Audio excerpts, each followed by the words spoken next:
Улсын хурлын төрийн байгуулалтын байнгын хороо намрын ээлж чуулганы хугацаанд юу хийсэн талаар тус байнгын хорооны дарга болон гишүүд өнөөдөр мэдээлэл хийлээ. Төрийн байгуулалтын байнгын хороо намрын ээлж чуулганы хугацаанд 17 удаа хуралдаж, нэг хамтарсан байнгын хорооны хуралдааны хийж, эрхлэх асуудлын хүрээнд хамаарах 31 асуудлыг хэлсэн байна. Энэ хугацаанд 7 хуулийн төсөл, улсын хурлын тогтоолын төсөл 16-г, байнгын хорооны 5 тогтоолыг тус баталжээ.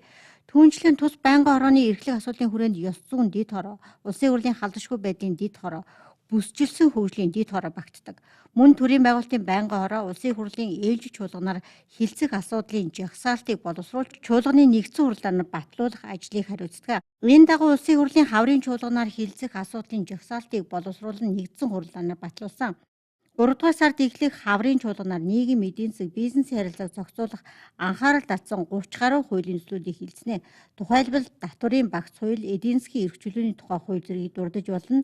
Мөн ерөнхийлөгчийн сонгуулийн тухай хуулийн нэмэлт өөрчлөлт зэрэг багтаж байна. Гэр бүлийн тухай энэ томоохон хуулийн асуудлыг хэлсэн. За цэцгийн хууль, улсын хурлын дэгийн тухай хууль.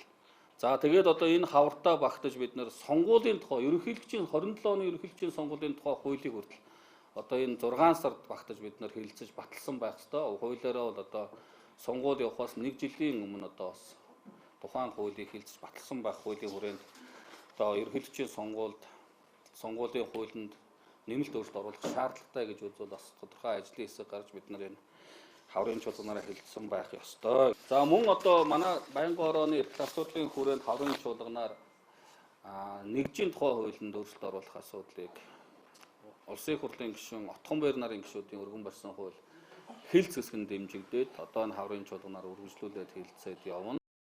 Түүнчлэн төрийн байгуулалтын байнгын хорооноос тус байнгын хорооны тогтоолоор иргэдийн нийтийн өргөдлийн дагуу Монгол Улсын их хурлын тухай хуулийн 41-р зүйлийн 41-ийн нэгдэх хэсэг буюу хэрэв гишүүн бүрэн эрх дуусгар болсноос хойш ажил эрхлээгүй бол 12 сарын хугацаанд гишүүний үндсэн цалинтай тэнцэх хэмжээний тэтгэмж, бага цалинтай ажилд орсон бол цалингийн зөрүүтэй тэнцэх хэмжээний тэтгэмж гишүүнээр сонгогдохоос өмнө оршин сууж байсан газартаа шилжүүл өөрийнх нь болон гэр бүлийн гишүүний замын зардал, ачаа, тээшийн хөлсийг автоврын тарифаар тооцож олгоно гэснийг хүчингүй болох асуудлыг судалж санал дүгнэлт боловсруулах ажлын хэсгийг байгуулсан. Ажлын хэсгийн ахлагчаар улсын хурлын гишүүн хэрлэн ажиллаж байна.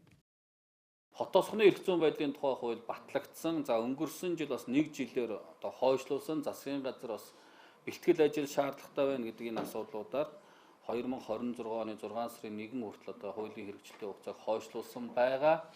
За энэ хүрээнд бас удахгүй бас бид нөр засгийн газрын хэрэглэх газраас энэ хуулийн хэрэгжилт ямар шатандаа явж байна 6 сарын 1-ээс хот тосгоны эрх зүйн байдлын тухай хуулийн хүрээнд аймагуд гэдэг юм уу улсын зэрэгтэй хотууд, орон нутгийн зэрэгтэй хотууд хөгжих тэр болцоо боломжууд, бэлтгэл ажлууд хангагдсан эсэх асуудлаар засгийн газрын хэрэглэх газрын холбогд халбан тушаалтнуудаас бас мэдээ тайлбаруудыг авахар бэлтгэл ажлыг ханган ажиллаж байна.